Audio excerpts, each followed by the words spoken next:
1 ಯೋಹಾನನು 5ನೇ ಅಧ್ಯಾಯ. ಕ್ರಿಸ್ತನಲ್ಲಿ ನಂಬಿಕೆ ಇಟ್ಟವರು ಲೋಕವನ್ನು ಜಯಿಸುತ್ತಾರೆ. ಯೇಸುವು ಕ್ರಿಸ್ತನೆಂದು ನಂಬುವ ಪ್ರತಿಯೊಬ್ಬನು ದೇವರಿಂದ ಹುಟ್ಟಿದವನಾಗಿದ್ದಾನೆ. ಯಾವನು ಹುಟ್ಟಿಸಿದ ತಂದೆಯನ್ನು ಪ್ರೀತಿಸುತ್ತಾನೋ ಅವನು ತಂದೆಯಿಂದ ಹುಟ್ಟಿದವರೆಲ್ಲರನ್ನು ಪ್ರೀತಿಸುತ್ತಾನೆ. ನಾವು ದೇವರ ಮಕ್ಕಳನ್ನು ಪ್ರೀತಿಸುತ್ತೇವೆಂಬುದನ್ನು ದೇವರನ್ನು ಪ್ರೀತಿಸಿ ಆತನ ಆಜ್ಞೆಗಳನ್ನು ಅನುಸರಿಸುವುದರಿಂದಲೇ ತಿಳಿದುಕೊಳ್ಳುತ್ತೇವೆ. ದೇವರ ಮೇಲಿನ ಪ್ರೀತಿ ಏನೆಂದರೆ ಆತನ ಆಜ್ಞೆಗಳನ್ನು ಕೈಕೊಂಡು ನಡೆಯುವುದೇ. ಆತನ ಆಜ್ಞೆಗಳು ಭಾರವಾದವುಗಳಲ್ಲ, ಯಾಕಂದರೆ ದೇವರಿಂದ ಹುಟ್ಟಿರುವಂಥವುಗಳೆಲ್ಲವೂ ಲೋಕವನ್ನು ಜಯಿಸಿರುತ್ತದೆ. ಲೋಕವನ್ನು ಜಯಿಸಿದಂಥದ್ದು ನಮ್ಮ ನಂಬಿಕೆ. ಯೇಸು ದೇವರ ಮಗನೆಂದು ನಂಬಿದವರೇ ಅಲ್ಲದೆ ಲೋಕವನ್ನು ಜಯಿಸುವವರು ಇನ್ನಾರಿದ್ದಾರೆ. ಕ್ರಿಸ್ತನ ಮುಖಾಂತರ ನಿತ್ಯ ಜೀವ ದೊರೆಯುತ್ತದೆಂಬುದಕ್ಕೆ ಸಾಕ್ಷಿಗಳು. ಈತನು ಅಂದರೆ ಯೇಸು ಕ್ರಿಸ್ತನು ನೀರಿನಿಂದಲೂ ರಕ್ತದಿಂದಲೂ ಸಾಕ್ಷಿಯನ್ನು ಹೊಂದಿದನು. ನೀರಿನಿಂದ ಮಾತ್ರವಲ್ಲ, ನೀರಿನಿಂದಲೂ ರಕ್ತದಿಂದಲೂ ಸಾಕ್ಷಿ ಹೊಂದಿದವನಾಗಿದ್ದಾನೆ. ಇದಲ್ಲದೆ ಆತ್ಮನು ಸಾಕ್ಷಿ ಕೊಡುವವನಾಗಿದ್ದಾನೆ. ಆತ್ಮನು ಸತ್ಯ ಸ್ವರೂಪನೇ. ಆತ್ಮ, ನೀರು, ರಕ್ತ ಎಂಬ 3 ಸಾಕ್ಷಿಗಳುಂಟು. ಈ 3 ಒಂದೇ ಅಭಿಪ್ರಾಯವಾಗಿ ಸಾಕ್ಷಿ ಹೇಳುತ್ತವೆ. ನಾವು ಮನುಷ್ಯರ ಸಾಕ್ಷಿಯನ್ನು ತಿಳಿದುಕೊಳ್ಳುತ್ತೇವಲ್ಲ, ದೇವರ ಸಾಕ್ಷಿಯು ಅದಕ್ಕಿಂತ ವಿಶೇಷವಾಗಿದೆ. ದೇವರು ಕೊಟ್ಟ ಸಾಕ್ಷಿ ಏನೆಂದರೆ ಆತನು ತನ್ನ ಮಗನ ವಿಷಯದಲ್ಲಿ ಹೇಳಿದ್ದೆ. ದೇವರ ಮಗನಲ್ಲಿ ನಂಬಿಕೆ ಇಟ್ಟವನು ಆ ಸಾಕ್ಷಿಯನ್ನು ತನ್ನಲ್ಲೇ ಹೊಂದಿದ್ದಾನೆ. ದೇವರನ್ನು ನಂಬದವನು ಆತನನ್ನು ಸುಳ್ಳುಗಾರನನ್ನಾಗಿ ಮಾಡಿದ್ದಾನೆ.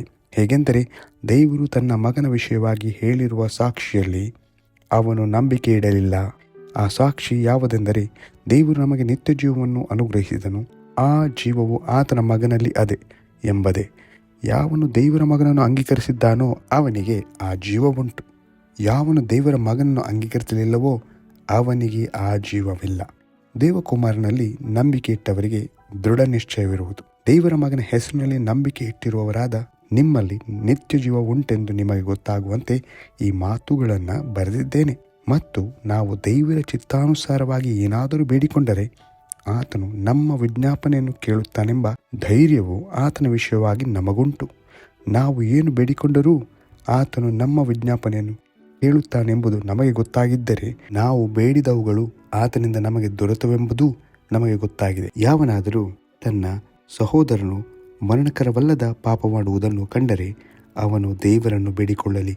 ಆಗ ದೇವರು ಮರಣಕರವಲ್ಲದ ಪಾಪ ಮಾಡುವವರಿಗೆ ಜೀವವನ್ನು ದಯಪಾಲಿಸುವನು. ಮರಣಕರವಾದ ಪಾಪವುಂಟು. ಈ ಪಾಪದ ವಿಷಯವಾಗಿ ಬೇಡಿಕೊಳ್ಳಬೇಕೆಂದು ನಾನು ಹೇಳುವುದಿಲ್ಲ. ನೀತಿಗೆ ವಿರುದ್ಧವಾದದ್ದೆಲ್ಲ ಪಾಪವಾಗಿದೆ. ಆದರೂ ಮರಣಕರವಲ್ಲದ ಪಾಪವುಂಟು. ದೇವರಿಂದ ಹುಟ್ಟಿರುವವನು ಪಾಪ ಮಾಡುವವನಲ್ಲವೆಂಬುದು ನಮಗೆ ಗೊತ್ತದೆ. ದೇವರಿಂದ ಹುಟ್ಟಿದಾತನು ಅವನನ್ನು ಕಾಪಾಡುವನು, ಕೆಡುಕನು ಅವನನ್ನು ಹಿಡಿಯುವುದಿಲ್ಲ. ನಾವು ದೇವರಿಂದ ಹುಟ್ಟಿದವರೆಂದು ಲೋಕವೆಲ್ಲವೂ ಕೆಡುಕನ ವಶದಲ್ಲಿ ಬಿದ್ದದೆ ಎಂದು ನಮಗೆ ಗೊತ್ತದೆ.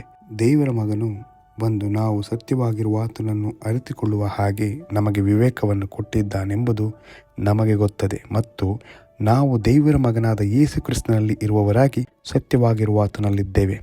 ಆತನು ಸತ್ಯದೇವರು, ನಿತ್ಯ ಜೀವವೂ ಆಗಿದ್ದಾನೆ.